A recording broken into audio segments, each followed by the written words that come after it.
తెలంగాణపై కూడా మొంతా తుఫాన్ ఎఫెక్ట్ భారీగా ఉండబోతోంది. ఇవాళ రేపు ఎల్లుండి తెలంగాణలో భారీ నుంచి అతి భారీ వర్షాలు ఉండబోతున్నాయి. పెద్దపల్లి, ములుగు, భూపాలపల్లి జిల్లాల్లో అతి భారీ వర్షాలు ఉండబోతున్నట్టుగా తెలుస్తోంది.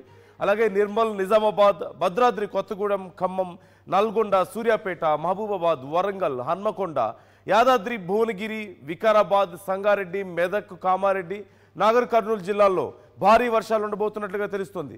రేపు ఉమ్మడి ఆదిలాబాద్, వరంగల్ జిల్లాల్లో అతి భారీ వర్షాలు పడబోతున్నాయంటూ వాతావరణ శాఖ హెచ్చరికలు జారీ చేస్తుంది. ఇప్పటికే చాలా ప్రాంతాల్లో వర్షాలు పడుతున్నాయి. హైదరాబాద్లో సైతం వాతావరణం పూర్తిగా మారిపోయింది. మేఘావృతమై ఉంది. వర్షాలు మొదలైనటువంటి పరిస్థితి కనిపిస్తోంది. ఈ రోజు సాయంత్రానికి హైదరాబాద్లో కూడా భారీ వర్షాలు పడే అవకాశం కనిపిస్తోంది. చలి కూడా చలి తీవ్రత కూడా కొంత ఎక్కువగా ఉన్నట్లుగానే హైదరాబాద్లో కనిపిస్తున్నటువంటి పరిస్థితి మనం చూస్తున్నాం. ఈ నేపథ్యంలో తెలంగాణలో మొత్తం 19 జిల్లాల్లో భారీ వర్షాలు పడే అవకాశం ఉందంటూ వాతావరణ శాఖ హెచ్చరికలు జారీ చేస్తుంది. ఈరోజు, రేపు, ఎల్లుండి ఈ 3 రోజుల పాటు కూడా వర్షాలు ఉండబోతున్నాయి.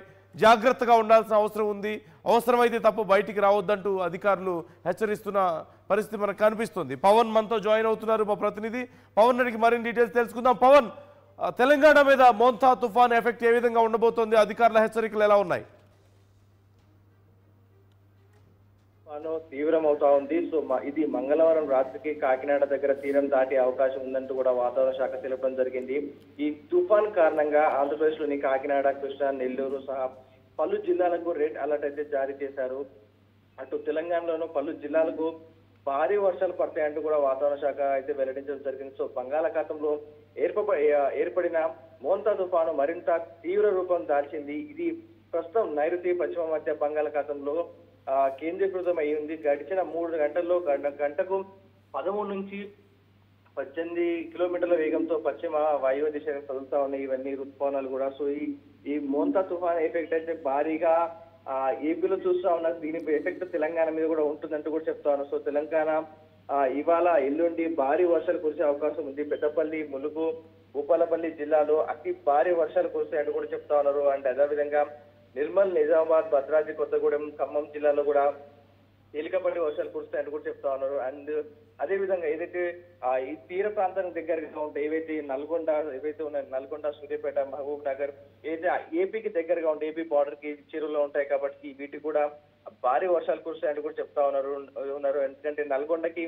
ఆనుకొని ఉన్న యాదాద్రి, భువనగిరి అండ్ ఫారెస్ట్ ఏరియాకి సంబంధించి చూసుకుంటే వికారాబాద్, రంగారెడ్డి, మెదక్, కామారెడ్డి, నాగర్ కర్నూలు జిల్లాలో కూడా భారీ నుంచి అతి భారీ వర్షాలు కూడా కురుస్తాయంటూ కూడా వాతావరణ శాఖ చెప్తా ఉంది. ఒక పక్క ఏపీలో కురుస్తున్న ఈ మోంతా తుఫాన్ ఎఫెక్ట్ అయితే ప్రస్తుతం అన్ని స్కూల్స్ కూడా సెలవులు ఇవ్వడం జరిగింది. ఎక్కడికక్కడ అధికారులు చర్యలు తీసుకుంటా ఉన్నారు. ఇక్కడ కూడా ఎవరిని బయటికి పంపించడం లేదు. అవసరం ఉంటేనే తప్ప బయటికి రావద్దు అంటూ కూడా హెచ్చరించడం జరిగింది. మోంతా తుఫాన్ ప్రభావంతో కోనసీమ జిల్లా వ్యాప్తంగా విస్తారంగా వర్షాలు కురుస్తున్నాయి. పలు చోట్ల విద్యుత్ సరఫరాకు అంతరాయం కలిగింది. సాయంత్రం గాలుల తీవ్రత పెరిగే అవకాశం ఉన్నందున ప్రజలు అప్రమత్తంగా ఉండాలని, తీర ప్రాంత ప్రజలు సురక్షిత ప్రాంతాలకు తరలించామని కలెక్టర్ మహేష్ కుమార్ తెలియడం జరిగింది.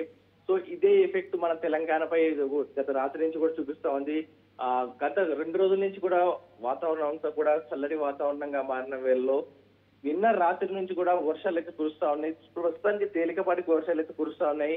కానీ మరికొన్ని గంటల్లో, కానీ సాయంత్రం సమయం వేళల్లో భారీ నుంచి అతి భారీ వర్షాలు హైదరాబాద్ అంతా కూడా కురుస్తాయంటూ కూడా హైదరాబాద్ వెదర్ మ్యాన్ చెప్తా ఉన్నారు. సో హైదరాబాద్ ప్రజలు ప్రతి ఒక్కరు కూడా అప్రమత్తంగా ఉండండి. కుదిరితేనే బయటికి రండి. హైదరాబాద్ రోడ్లలో చిక్కుకోవద్దు. ట్రాఫిక్ లో ఒకవేళ మీరు ట్రాఫిక్ లో చిక్కున్న ఒకసారి మన దగ్గర క్లౌడ్ బస్ లాంటి వర్షాలు పడతా ఉన్న నేపథ్యంలో ప్రతి ఒక్కరు కూడా అప్రమత్తంగా ఉండండి. ఎందుకంటే రోడ్ల మీద వర్షం పడితే మోకాల్లోతు నీళ్లు నిలుస్తాయి కాబట్టి ప్రతి ఒక్కరు కూడా అప్రమత్తంగా ఉండాలంటూ కూడా హెచ్చరిస్తా ఉన్నాను. Right, thank you Pavan, thanks for the details. మొత్తం మీద తెలంగాణ మీద కూడా భారీ ఎఫెక్ట్ ఉండబోతుంది. మోంతా తుఫాన్ ఎఫెక్ట్ మొత్తం 19 జిల్లాల మీద ఎఫెక్ట్ ఉండబోతుందంటూ వాతావరణ శాఖ హెచ్చరిస్తున్నటువంటి పరిస్థితి కనిపిస్తోంది. అత్యవసరమైతే తప్ప బయటికి రండి, లేకపోతే బయటికి రావద్దు అంటూ కూడా సూచిస్తున్నారు అధికారులు. ఇక వాతావరణ శాఖ అధికారులతో మా ప్రతినిధి శిల్ప మరిన్ని డీటెయిల్స్ అందిస్తారు. మోంతా తుఫాన్ ప్రభావం తెలంగాణ రాష్ట్రం మీద ఎంత మేరకు ఉంటుంది, ఎంత మేర ప్రభావం చూపుతుంది, దీని గురించి మనతో మాట్లాడడానికి ఐఎండీ ఆఫీసర్ శ్రీనివాస్ గారు ఉన్నారు. వారితో మాట్లాడదాం. సార్, ఇప్పటికే ఆంధ్రప్రదేశ్లో రెడ్ అలర్ట్ చాలా వరకు కూడా ప్రకటించారు. తెలంగాణ మీద ఎంత మేర ప్రభావం ఉంటుంది? మనకి నిన్న ఆగ్నేయ బంగాళాఖాతంలో ఉన్న తీవ్ర వాయుగుండం నిన్న రాత్రికి మనకి నైరుతి బంగాళాఖాతం ప్రాంతంలోకి ప్రవేశించి తుఫాన్గా మారింది. తుఫాన్గా మారిన తర్వాత వీటికి ఐడెంటిఫికేషన్ కోసం పేర్లు పెట్టడం జరుగుతుంది. సో దీనికి మెంథా తుఫాన్ అని పేరు పెట్టడం జరిగింది. సో ఈ మెంథా తుఫాను నిన్న రాత్రి కూడా ఆగ్నేయ దిశలో ప్రయాణించి ఈరోజు ఉదయానికి పశ్చిమ మధ్య బంగాళాఖాతం ప్రాంతంకి చేరుకుంది. అంటే డిస్టెన్స్ వైజ్ చూసుకున్నట్టయితే మనకి చెన్నైకి ఆగ్నేయ దిశలో సౌత్ ఈస్ట్లో ఒక 520 కిలోమీటర్స్, కాకినాడకి సౌత్ ఈస్ట్లో 570 కిలోమీటర్స్, లేదా విశాఖపట్నానికి సౌత్ ఈస్ట్ దక్షిణ ఆగ్నేయ దిశలో 570 కిలోమీటర్లు ఈరోజు మార్నింగ్ 8:30 ప్రాంతంలో కేంద్రీకృతమైంది. ఇది రాగల 24 గంటల్లో కూడా ఇట్లాగా ఉత్తర ఆగ్నేయ దిశ నార్త్ వెస్ట్లో ప్రయాణం చేసి మన కోస్తా ఆంధ్రప్రదేశ్ తీరం వైపు ప్రయాణం చేసే అవకాశం ఉంది. ఇది ఇంకా సముద్రంలో 500 కిలోమీటర్ల దూరంలో ఉంది. సో ఇది సముద్రంలో ఉన్నంతకాలం ఈ సిస్టమ్స్ బలపడుతూనే ఉంటాయి. సో ఇది ఇంకా 500 కిలోమీటర్లు ప్రయాణించే సమయంలో రేపు మార్నింగ్కి మరింత బలపడి తీవ్ర తుఫాన్గా రేపు మార్నింగ్కి మారే అవకాశం ఉంది.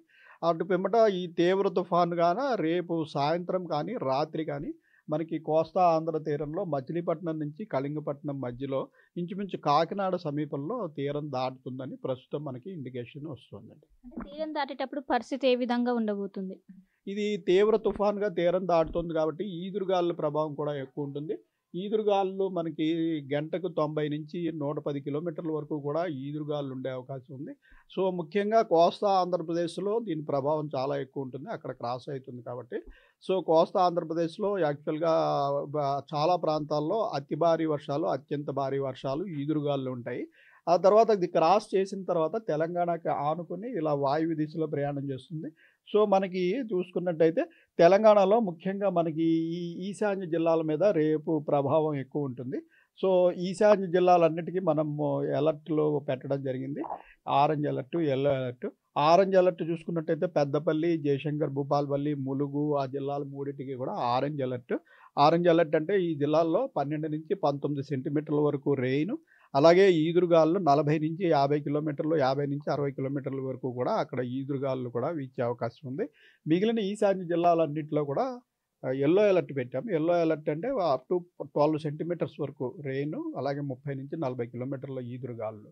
మనకి ఇటు వెస్ట్ నుంచి కూడా ఫ్లో వస్తే ఈ సిస్టంలోకి ఫ్లో వచ్చే అవకాశం ఉంది కాబట్టి ఈ వెస్ట్లో ఉన్న నిజామాబాదు, నిర్మల్, ఇటు కామారెడ్డి, సంగారెడ్డి, వికారాబాదు ఈ జిల్లాలన్నిటికీ కూడా ఎల్లో అలర్ట్ పెట్టడం జరిగింది. జిహెచ్ఎంసీలో ఏ విధంగా ఉంటుంది? ఏమైనా ఎఫెక్ట్ ఉంటుందా సార్? మన జిహెచ్ఎంసీలో కూడా రేపు సాయంత్రం నుంచి ఈ తుఫాన్ వల్ల ప్రభావం ఉంటుంది. ఇంచుమించు మోడరేటు దగ్గరగా హెవీ రెయిన్ వరకు కూడా చేరుకునే అవకాశం ఉంది. రేపు సిటీలో కూడా ఎల్లో అలర్ట్ ఉంటుంది రేపు. సో సిటీలో కూడా రేపు సాయంత్రం రాత్రి నుంచి ఇవేంటంటే ఈ తుఫాను ఉన్నప్పుడు ముఖ్యంగా ఈ అవుటర్ బ్యాండ్స్ అనేవి తెరలుగా వస్తుంటాయి. ఒక తెర రావడము, ఒక గంట 2 గంటలు మంచి రెయిన్ పడటం, మళ్ళీ ఆగిపోవడము, మళ్ళీ ఇంకొక ఇది రావడము జరుగుతుంది. సో ఆ రకంగా సిటీలో కూడా రేపు ప్రభావం ఉంటుంది. సిటీలో కూడా ఇంచుమించు 5 నుంచి 7 సెంటీమీటర్ల వరకు వివిధ ప్రాంతాల్లో పడే అవకాశం ఉంది. అలాగే ఈదురుగాల ప్రభావం కూడా సిటీలో కూడా ఉంటుంది. ఈశాన్య జిల్లా యంత్రాంగానికి ఎలాంటి సూచనలు జారీ చేశారు? మన ఇది 5 రోజులు బట్టి ఇది అల్పపీడనంగా మనకి అండమాన్ నికోబార్ దీవుల సమీపంలో 1000 కిలోమీటర్ల దూరంలో ఉన్నప్పటి నుంచి మనకి ఇది తుఫాన్గా ఏర్పడే అవకాశం ఉందని అంచనా ఉంది.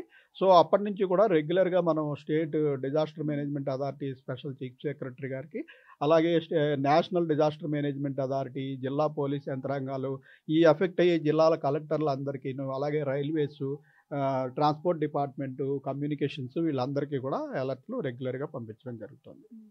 అంటే ఈ తుఫాన్ గతంలో ఎన్నడైనా ఇంత మేర ప్రభావం ఉంటుంది, ఈసారి ఈ తుఫాన్ ప్రభావం ఎంత మేర ఉంటుంది అంటే గతంతో పోల్చుంటే?